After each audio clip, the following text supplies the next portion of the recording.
ఓం నమ శివాయ, శ్రీ మాత్రే నమః. ఓం శ్రీ సాయిరాం. అందరికీ నమస్కారం అండి. రేపే కార్తీక శుద్ధ ఏకాదశి, పైగా శనివారము. కార్తీక శుద్ధ ఏకాదశికి ప్రబోధిని ఏకాదశి అని, ఉద్దాన ఏకాదశి అని పేర్లు ఉన్నాయి. ఈ కార్తీక ఏకాదశి శనివారంతో కలిసి రావడం చాలా విశేషం, చాలా శుభం. ఈరోజు ఇంట్లోని ఆడవాళ్ళు గుర్తుపెట్టుకొని ఈ కూర వండితే చాలు, లక్ష్మీ నారాయణుల అనుగ్రహం కలుగుతుంది, వద్దన్న ధనం వస్తుంది, కోటి జన్మల పుణ్యం వస్తుంది. ఈరోజు ఎవరైతే ఈ కూరను తింటారో వారికి ఉండే దరిద్రాలన్నీ కూడా పోతాయి, ధన సమస్యలన్నీ కూడా పోతాయి, మీ సంపాదన పెరుగుతుంది. కనుక అందరూ కూడా ఈరోజు ఈ కూరను తినండి. అందరూ ఈరోజు ఈ కూరనే వండండి. అలా ఈ రోజును ఈ కూర వండడం వల్ల, తినడం వలన విష్ణుమూర్తి అనుగ్రహం లభిస్తుంది, అష్టైశ్వర్యాలు సిద్ధిస్తాయి. మరి ఈ ఏకాదశి రోజు ఏ కూరను తినాలి అనే విషయాన్ని ఇప్పుడు ఈ వీడియోలో వివరంగా తెలుసుకుందాము. ఫ్రెండ్స్, మిడిమిడి జ్ఞానం అనేక అనర్థాలకు దారితీస్తుంది కనుక ఈ వీడియోని పూర్తిగా చూడండి. ముందైతే కామెంట్ బాక్స్లో జై శ్రీమన్నారాయణ అని కామెంట్ చేయండి. అలాగే ఈ వీడియోకి ఒక లైక్ కొట్టి మాకు సపోర్ట్ చేయండి. కార్తీక శుద్ధ ఏకాదశిని ప్రబోధిని ఏకాదశి అని, బృందావన ఏకాదశి అని పేరుతో పిలుస్తారు. ఆషాఢ శుద్ధ ఏకాదశి రోజున పాలకడలిలో యోగ నిద్రకు విక్రమించిన శ్రీ మహావిష్ణువు కార్తీక ఏకాదశి రోజున మేలుకొంటాడని పురాణాల కథనం. కార్తీక శుద్ధ ఏకాదశికి బోధన ఏకాదశి అని, దేవ ప్రబోధిని ఏకాదశి అని, ఉద్దాన ఏకాదశి అని పేరు. తొలి ఏకాదశి రోజున శయనించిన శ్రీ మహావిష్ణువు ఈ ఏకాదశి రోజున యోగ నిద్ర నుంచి మేలుకొనే రోజు కాబట్టి ఇది ఉద్దాన ఏకాదశి అయింది. దీనినే హరిబోధిని ఏకాదశి అని కూడా అంటారు. తొలి ఏకాదశి నాడు ప్రారంభమైన చాతుర్మాస్య వ్రతం ఈ ఏకాదశితో ముగుస్తుంది. మహాభారత యుద్ధంలో భీష్ముడు ఈ ఏకాదశి నాడే అస్త్ర సన్యాసం చేసి అంపశయ్య మీద శయనిస్తాడు. యజ్ఞవల్క మహర్షి ఈరోజు జన్మించాడు. ఈ రోజున ఉపవాసం ఉండి విష్ణువును పూజించి రాత్రి జాగరణ చేయాలి. మర్నాడు ద్వాదశి గడియలు ఉండగానే విష్ణు పూజ చేసి, పారాయణ చేసి, భోజనం చేసి వ్రతాన్ని ముగించాలి. ఈ ఏకాదశి రోజున చేసే విష్ణు పూజలకు కోటి జన్మల పుణ్య ఫలితాన్ని పొందవచ్చు. కాబట్టి ఈ ఏకాదశి నాడు తప్పకుండా విష్ణుమూర్తి వినాన్ని వెంకటేశ్వర స్వామిని పూజించండి. ఈ రోజున పూజ చేసే ఆడవాళ్ళు తన స్నానం చేసి ఇల్లంతా పసుపు నీళ్లు చల్లుకొని ఇంట్లో స్వామివారికి పూజ చేసుకోవాలి. స్వామివారికి అత్యంత ప్రీతికరమైన వాటిల్లో తులసి దళాలు ఒకటి. కాబట్టి మీ పూజ గదిలో ఉన్న స్వామివారి పట్టం ముందు కొన్ని తులసి దళాలను పెట్టి స్వామివారికి దీపారాధన చేయండి. ఈ రోజున నువ్వుల నూనెతో దీపారాధన చేయాలి. ముఖ్యంగా స్వామివారి పూజలో ఒక పిండి దీపాన్ని వెలిగిస్తే ఇంకా మంచిది.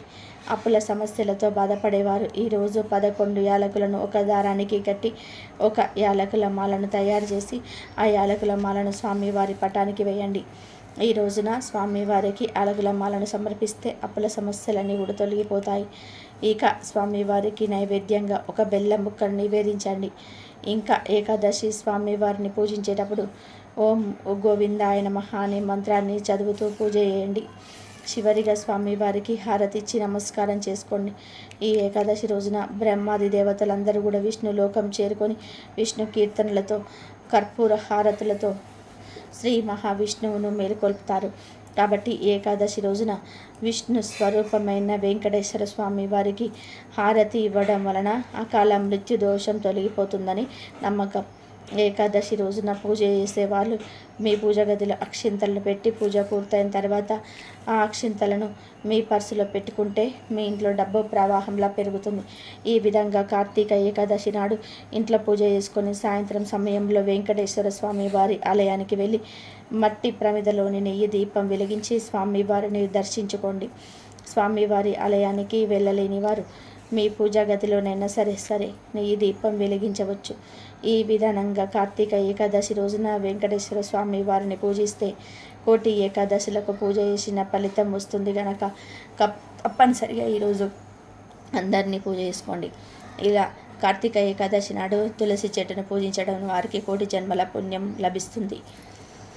ఈరోజు ఉదయం సూర్యోదయం సమయంలో కానీ లేదా సాయంత్రం సూర్యాస్తమయ సమయంలో కానీ తులసి కోట ముందు నెయ్యి దీపాన్ని వెలిగించి తులసి చెట్టు 3 ప్రదక్షిణాలు చేసి తులసి మాతకు నమస్కారం చేస్తే మీ మనసులో ఏది కోరుకున్నా సరే అది ఖచ్చితంగా నెరవేరుతుంది. లక్ష్మీదేవి అనుగ్రహంతో మీ ఇల్లంతా కూడా ఐశ్వర్యంతో నిండిపోతుంది. అంతేకాదు ఈ ఏకాదశి రోజున శ్రీ మహావిష్ణువు రావి చెట్టులో కొలువై ఉంటాడని భావిస్తూ ఉంటారు. కాబట్టి ఈ ఏకాదశి రోజున రావి చెట్టుకు చెంబుడు నీళ్లు పోసి రావి చెట్టుకు ప్రదక్షిణాలు చేస్తే కోరిన కోరికలన్నీ కూడా నెరవేరుతాయి. అన్నిటికన్నా ముఖ్యంగా ఈ ఏకాదశి నాడు విష్ణు స్వరూపమైన తాబేలు విగ్రహాన్ని మీ ఇంటికి తెచ్చుకొని మీ పూజ గదిలో పెట్టుకుంటే మీ ఇంట్లో ఉన్న డబ్బు కష్టాలన్నీ కూడా తొలగిపోతాయి. విష్ణుదేవుడి ఆశీర్వాదంతో విపరీతమైన డబ్బు మీ ఇంటికి వస్తుంది. కాబట్టి కార్తీక ఏకాదశి రోజున ఉపవాసం అంటే 1000 అశ్వమేధ యాగాలు చేసినంత పుణ్యం లభిస్తుంది. కోటి ఏకాదశులకు ఉపవాసం ఉన్నంత ఫలితం వస్తుంది. ఏకాదశి రోజున ఉపవాసం ఉన్న వారికి సిరి సంపదలు కలగడంతో పాటు సర్వ పాప పరిహారం కలుగుతుంది. కనుక కుదిరిన వారందరూ కూడా ఈరోజు ఉపవాసం ఉండండి. ఉపవాసం ఉండలేని వారు సాత్విక ఆహారం తీసుకోవాలి. అంటే పండ్లను కానీ ఉప్పు, కారము, నూనె వంటివి తగ్గించి వండిన ఆహారం కానీ తీసుకోండి. ఉల్లిపాయ మరియు వెల్లుల్లికి వీలైనంత వరకు దూరంగా ఉండాలి. ఈ పవిత్రమైన ఏకాదశి నాడు ఒక చిన్న దానం చేసిన జన్మజన్మల పుణ్యం కలుగుతుంది. కనుక ఈ పవిత్ర ఏకాదశి రోజున బియ్యం, గోధుమలు అలాగే బెల్లం దానం చేస్తే మీ ఇంట్లో ధనధాన్యాలకు లోటు ఉండదని, సుఖ సంతోషాలకు లోటు ఉండదని పెద్దలు చెప్తున్నారు. అలాగే ఈ ఏకాదశి నాడు విష్ణుమూర్తి ఆలయాన్ని దర్శిస్తే కోటి రెట్ల పుణ్యం లభిస్తుందని బ్రహ్మదేవుడు నారద మహర్షికి తెలిపాడు. కనుక తప్పనిసరిగా ఈరోజు దగ్గరలో ఉన్న విష్ణు ఆలయానికి వెళ్ళండి. ఇంట్లో తులసి మొక్క లేని వారు ఈ ఏకాదశి రోజున మీ ఇంటికి తులసి మొక్కను తెచ్చుకుంటే లక్ష్మీదేవికి మీ ఇంటికి ఆహ్వానించినట్లే. ఈ వివాహానికి అడ్డంకులు ఏర్పడుతున్న, మంచి సంబంధాలు కుదరకపోయినా ఈ ఏకాదశి రోజున తులసి మొక్క ముందు 5 నెయ్యి దీపాలు వెలిగించి తులసికి హారతి ఇస్తే మంచి సంబంధాలు కుదురుతాయి. ఈ వివాహానికి అడ్డంకులు తొలగిపోతాయి. అలాగే ఈ ఏకాదశి రోజున స్త్రీలు కంటతడి పెట్టకూడదు. స్త్రీలు కంటతడి పెట్టిన ఇంట్లో లక్ష్మీదేవి అస్సలు ఉండదు. అలాగే ఈరోజు ఎవరికి అప్పు ఇవ్వవద్దు, అప్పు తీసుకోవద్దు. ఇలా చేయడం వల్ల మీ కుటుంబానికి అనారోగ్య సమస్యలు ఏర్పడతాయి. కనుక ఈ తప్పు పనులు చేయకుండా జాగ్రత్తగా ఉండండి. అలాగే ఈ రోజున చేసే గోసేవకు జన్మజన్మల అదృష్టం కలుగుతుంది. కాబట్టి ఈరోజు మీ దగ్గరలో ఉన్న గోశాలకు వెళ్ళి గోమాతకు పచ్చిగడ్డిని ఆహారంగా తినిపించండి. అలాగే అట్టి పండ్లను కూడా తినిపించండి. ఇలా ఏకాదశి రోజున గోమాతకు ఆహారాన్ని తినిపిస్తే మీ కుటుంబం మొత్తానికి సకల ఐశ్వర్యాలు వస్తాయి. ఇక ఎంతో పవిత్రమైన ఈ ఏకాదశి రోజు ఇంట్లోని ఆడవాళ్ళు దొండకాయను కూర వండుకోవాలి.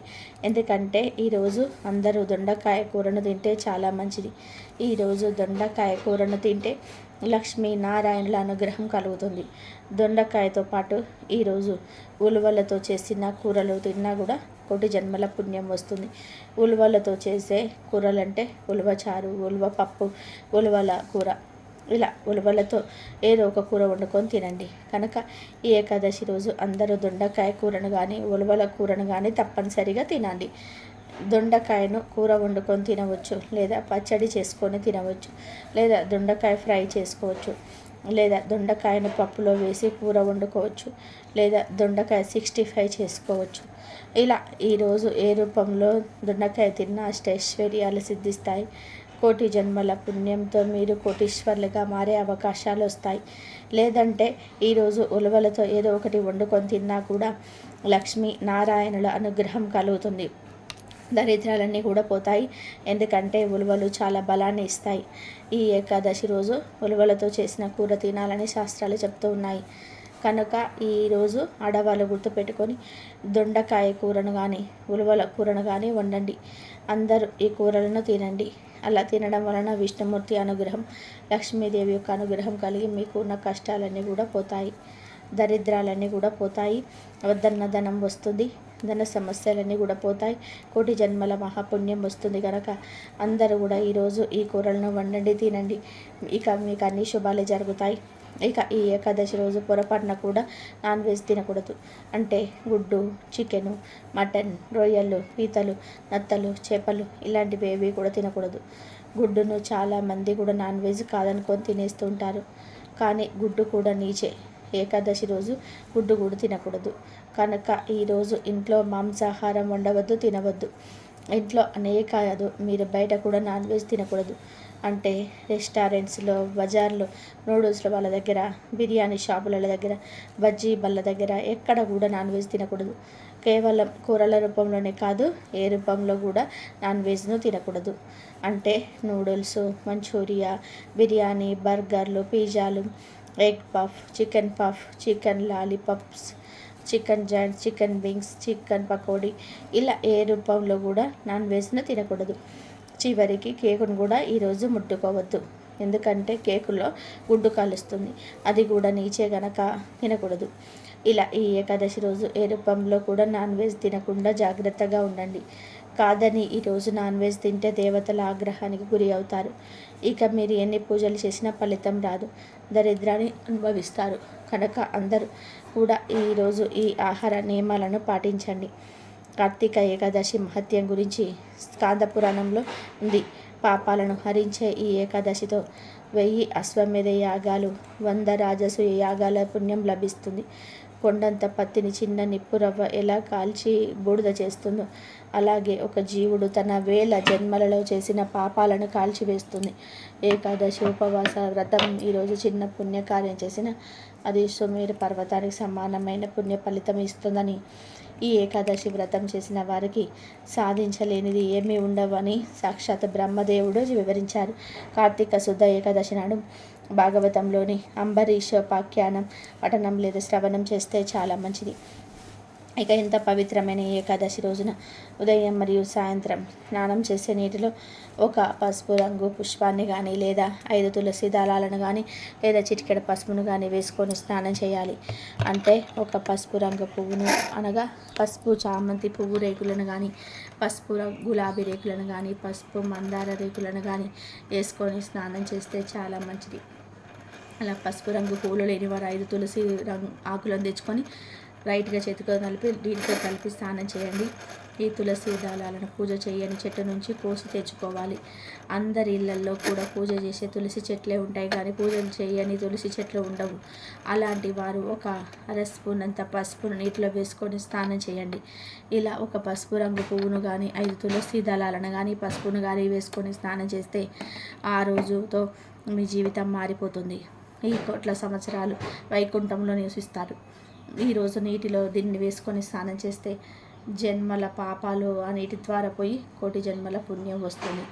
మీ ఒంట్లోని నెగిటివ్ ఎనర్జీ, రోగాలు, దోషాలు పోతాయి. మీరు పరిశుద్ధంగా మారిపోతారు. మీ శరీరానికి నూతన ఉత్తేజం వస్తుంది, నూతన ఉల్లాసం వస్తుంది, అదృష్టం మిమ్మల్ని వరిస్తుంది. అంతేకాదు ఈ ఏకాదశి రోజు ఇలా స్నానం చేయడం వలన కష్టాలు, దరిద్రాలు, బాధలు అన్నీ కూడా ఆ నీటితోనే కొట్టుకుపోతాయి. పట్టిందల్లా బంగారం అవుతుంది. ఇక మీకు ఏ పని చేసినా ఆ పనిలో విజయాన్ని పొందగలుగుతారు. కనుక కార్తీక ఏకాదశి రోజు అందరూ కూడా ఈ విధంగా స్నానం చేసి శుభ ఫలితాలను పొంది సంతోషంగా జీవించండి. ఈరోజు స్నానం చేసే సమయంలో గంగే చ యమునే చ గోదావరి సరస్వతి నర్మదే సింధు కావేరి జలేస్మిన్ సన్నిధం కురు అనే శ్లోకాన్ని చదువుకోవాలి. ఇలా చదివితే సమస్త పుణ్య నదుల్లో స్నానం చేసిన ఫలితం వస్తుంది. ఒక్కసారి ధర్మరాజు కృష్ణుడితో, శ్రీకృష్ణ పరంధామ, కార్తీక శుక్ల ఏకాదశి పేరేమిటి, ఆ ఏకాదశి మహత్యం తెలుపమని ప్రార్థించాడు. దానికి శ్రీకృష్ణుడు, ధర్మరాజా, బ్రహ్మదేవుడు నారద మహర్షికి వివరించిన ఈ ప్రబోధిని ఏకాదశి గురించి పూర్తిగా చెప్తాను, శ్రద్ధగా విను అని ఇలా చెప్పడం ప్రారంభించాడు. రాజా, కార్తీక మాసంలో శుక్లపక్షంలో వచ్చే ఏకాదశిని ప్రబోధిని ఏకాదశి అంటారు. ఇది ఎంత పవిత్రమైన రోజు, సమస్త పాపాలను పోగొట్టే పుణ్యదినం. గంగా నదితో పాటు సమస్త పుణ్యతీర్థాలు పోగొట్టే పాపాలన్నింటినీ కూడా ఈ ఒక్కరోజు చేసే ఉపవాసం పోగొడుతుంది. అంతటి శక్తి ఈ ప్రబోధిని ఏకాదశికి ఉంది. ప్రబోధిని ఏకాదశి వచ్చిందంటే గంగా నదితో మరియు ఈ భూమండలంలో ఉన్న సమస్త పుణ్య తీర్థములతో మానవులకు పని లేదని ఆ పుణ్య తీర్థాలే ఒప్పుకుంటాయి. ఈ ఏకాదశి చాలా మహత్తరమైనది అని శ్రీకృష్ణుడు ధర్మరాజుకు వివరించాడు. ఈ భగీరథుడు మహా తపస్సు చేసి గంగా నదిని ఈ భూమి మీదకు తీసుకొచ్చాడు. అప్పుడు గంగా నది, నేను ప్రబోధిని ఏకాదశి రోజు వరకు పాపాలను పోగొడతాను అంటుంది. అంటే ప్రబోధిని ఏకాదశి రోజు ఇక గంగా నదితో పని లేదు. ఈరోజు ఆచరించే పుణ్య కార్యాల వలనే మనవుల పాపాలన్నీ కూడా పోతాయని అర్థం. ఏకాదశి రోజున పసుపు రంగు వస్త్రాలను వేసుకుంటే జాతక దోషాలన్నీ కూడా తొలగిపోతాయి. అంతేకాదు ఈ ఏకాదశి రోజున తులసి దళాలను కొయ్యకూడదు. కాబట్టి పూజలో ఉపయోగించే తులసి దళాలను ఒకరోజు ముందుగానే సిద్ధం చేసుకోండి. ఏకాదశి రోజున తలకు నూనె రాయకూడదు. ఏకాదశి రోజున తలకు నూనె పెట్టుకుంటే ఆయుష్ తగ్గిపోతుందని అంటుంటారు. మీ ఇంట్లో ఆదాయానికి మించిన ఖర్చులు ఉంటే ఈ ఏకాదశి రోజున మీ ఇంటి గుమ్మానికి నిమ్మకాయలు కట్టుకోండి. అలా కట్టుకోవడం వలన మీ ఇంటికి ఉన్న డబ్బు సమస్యలు తొలగిపోతాయి. ఈ ఏకాదశి రోజున ఒక పసుపు వస్త్రం తీసుకొని అందులో 7 లవంగాలు వేసి వాటిని మూటగట్టి దాన్ని మీ బీరువాలో పెట్టుకోండి. ఏకాదశి రోజున ఇలా చేస్తే మీ ఇంట్లోకి విపరీతంగా డబ్బు వస్తుంది. అదేవిధంగా ఈ ఏకాదశి రోజు 11 సార్లు శ్రీరామ రామేతి రమే రమే మనోరమే సహస్రనామ తత్తుల్యం రామనామ వరానమే అనే ఈ మంత్రాన్ని పఠిస్తే చాలా మంచిది. విష్ణుమూర్తి అనుగ్రహం కలుగుతుంది. మీకు అన్ని శుభాలే జరుగుతాయి. ప్రత్యేకించి ఏకాదశి రోజు ఉదయం స్నానం చేసుకొని చక్కగా మంచి దుస్తులు ధరించి దగ్గరలో ఉండే వేప చెట్టు దగ్గరికి కానీ ఉసిరి చెట్టు దగ్గరికి కానీ వెళ్ళి ముందు ఆ చెట్టుకు చెంబడు నీళ్లు సమర్పించండి. తర్వాత వీలు కుదిరితే చెట్టు చుట్టూ 11 ప్రదక్షిణాలు చేయండి. అలా ప్రదక్షిణ చేసిన తర్వాత చెట్టును 11 సార్లు తాకండి. అలా తాకేటప్పుడు మాకున్న కష్టాలన్నీ పోవాలి, మా ఇంటికి లక్ష్మీదేవి నారాయణుడితో సహా వచ్చి తిష్ట వేయాలి, మాకు ధనలాభం కలగాలని సంకల్పం చెప్పుకోండి. అలాగే కాసేపు అలా చెట్టు కింద కూర్చోండి. 2 నిమిషాలు కూర్చొని చెట్టు నుంచి వచ్చే గాలి పీల్చుకొని ప్రకృతిని ఆస్వాదించండి. ఇలా ఎప్పుడో ఒకసారి అయినా సరే ప్రకృతితో సమయం గడిపితే మనస్సుకు చాలా ప్రశాంతంగా ఉంటుంది. దానివల్ల చాలా రకాల రోగాలు పోతాయి. ముఖ్యంగా ఏకాదశి రోజు వేప చెట్టును లేదా ఉసిరి చెట్టును తాగితే లక్ష్మీదేవి అనుగ్రహం, విష్ణుమూర్తి అనుగ్రహం కలుగుతుంది. చాలా మంచి జరుగుతుంది. ఉసిరి చెట్టును శ్రీ మహావిష్ణు స్వరూపంగా భావిస్తారు. ఉసిరిక లక్ష్మీదేవికి ఎంతో ఇష్టమైనది. ఈ చెట్టును శ్రీ మహావిష్ణువు రూపంలో ఎక్కువగా ఆరాధిస్తుంటారు. ఉసిరికాయల మీద ఒత్తులు పెట్టి దీపాలు వెలిగించి సాంప్రదాయం కూడా ఉంది. ఈ ఉసిరి చెట్లు ఎన్నో ఔషధ గుణాలు ఉన్నాయి. ఆయుర్వేదంలో వాడే ప్రసిద్ధ ఔషధమైన త్రిఫల చూర్ణంలో ఉసిరి పొడిని కూడా ఒక భాగం. ఉసిరి చెట్టును పూజిస్తే సమస్త విష్ణు క్షేత్రాలయందు విష్ణు పూజ చేసిన ఫలితం లభిస్తుంది. ఉసిరి చెట్టు అంటే విష్ణువు ఒక్కడికే కాదు, శివుడికి కూడా చాలా ఇష్టం. పూర్వం లక్ష్మీదేవి భూమిపైకి వచ్చింది. ఆ సమయంలో శివకేశవులను పూజించాలనుకుంది. ఇద్దరిని ఒకే సమయంలో పూజించాలని అనుకుంది. ఆమె ఉసిరి చెట్టును ఊహించుకొని ఉసిరి చెట్టును పూజించి శివకేశవుల అనుగ్రహాన్ని పొందిందని పురాణాలు చెప్తున్నాయి. శివకేశవులు ఉసిరి చెట్టులో నివసిస్తారని ఈ కథ ద్వారా తెలుస్తుంది. అంతేకాదు ఉసిరి చెట్టు దిగువ భాగంలో బ్రహ్మ కూడా ఉంటాడని విశ్వాసము. ఉసిరి చెట్టు కింద పురాణ కాలక్షేపం చేస్తే జన్మజన్మల పాపాలు పోతాయి. అంతేకాదు వేప చెట్టు కూడా ఎంతో విశేషమైనది. హిందూ ధర్మంలో కొన్ని చెట్లు పూజనీయమైన చెట్లుగా, పవిత్రమైన చెట్లుగా అనుబుద్ధించబడతాయి. వాటిలో వేప చెట్టు కూడా ఒకటి. వేప చెట్టు ఆరోగ్యపరంగా మేలు చేయడమే కాకుండా వస్తుపరంగాను అనేక ప్రయోజనాలను చేకూరుస్తుంది. శుభకార్యమైన పండగైన మావిడాకులు ఎంత ముఖ్యంగా అలంకరిస్తామో వాటికి మన సాంప్రదాయంలో ఎంత ప్రాధాన్యత ఉందో అంతే ప్రాముఖ్యత వేప ఆకు కూడా ఉంది. వేప చెట్టు చాలా పవిత్రమైనది. వైద్యంలో దీన్ని పాత్ర గురించి కౌటిల్యుడు అర్థశాస్త్రంలో వివరించాడు. మన ప్రాచీన ఆయుర్వేదంలో కూడా వేప గురించి అనేక రుజువులు ఉన్నాయి. భూమి మీద అమృతం చుక్కలు పడితే అది వేప చెట్టుగా మొలిసిందని పురాణాలలో కథలుగా రాశారు. వేప చాలా విధాలుగా కూడా పనికి వస్తుంది. వైద్య దేవుడైన ధన్వంతరిగా వేపనే కొలుస్తాడు. ఎవరైతే జీవితం మొత్తంలో ఒక్క వేప చెట్టును నాటుతారో వారిని స్వర్గానికి తిన్నగా చేరుకుంటారని శాస్త్రం చెప్తుంది. కాబట్టి మీరు కూడా రేపు వేప చెట్టును లేదా రాగి ఉసిరి చెట్లను ఏకాదశి రోజు టచ్ చేసి శుభ ఫలితాలను పొందండి. ఈ కలియుగంలో చాలామందికి ఏకాదశి ప్రాముఖ్యత తెలియటం లేదు. ఏకాదశి రోజు రకరకాల తప్పులు చేస్తున్నారు. ఏకాదశి అంటే ఏక ప్లస్ దశ అంటే 11 అని అర్థం. 5 జ్ఞానేంద్రియాలు, 5 కర్మేంద్రియాలు, ఒక మనస్సు, ఈ 11 ఉండబట్టే మన జీవితం ముందుకు నడుస్తుంది. ఈ 11 ఇంద్రియాలను పవిత్రంగా అదుపులో ఉంచుకోవడమే ఏకాదశి. నాలుక, ముక్కు, చెవి, కన్ను, చర్మం, ఇవి 5 జ్ఞానేంద్రియాలు. వీటి వలనే మనకు సెన్స్ తెలుస్తుంది. ఏకాదశి రోజు ఈ 5టిని పవిత్రంగా ఉంచుకోవాలి. నాలుకను పవిత్రంగా ఉంచుకోవడానికి మాంసం, మద్యం, తాంబూలం వేసుకోవడం పరుల తిండిని ఏకాదశి రోజు పక్కన పెట్టేయాలి. అలాగే చెవి, ముక్కు, కన్ను, చర్మం వీటికి సంబంధించి కూడా పవిత్రంగా ఉండాలి. అంటే ఇరుగు పొరుగు వారి మీద చాడీలు వినకుండా, చూడకూడనివి చూడకుండా ఉంటే అప్పుడు ఈ జ్ఞానేంద్రియాలను పవిత్రంగా ఉంచుకున్నట్టు అవుతుంది. అలాగే ఏకాదశి రోజు అసలు అభ్యంగన స్నానం చేయకూడదు. అంటే తలంటు స్నానం చేయకూడదు, ఎందుకంటే అది భోగదాయకం. అలాగే ఏకాదశి రోజు క్షవరం చేయించుకోకూడదు. తల మీద నీళ్లు పోసుకొని స్నానం చేయొచ్చు. మృత్తికా స్నానం చేస్తే ఇంకా మంచిది.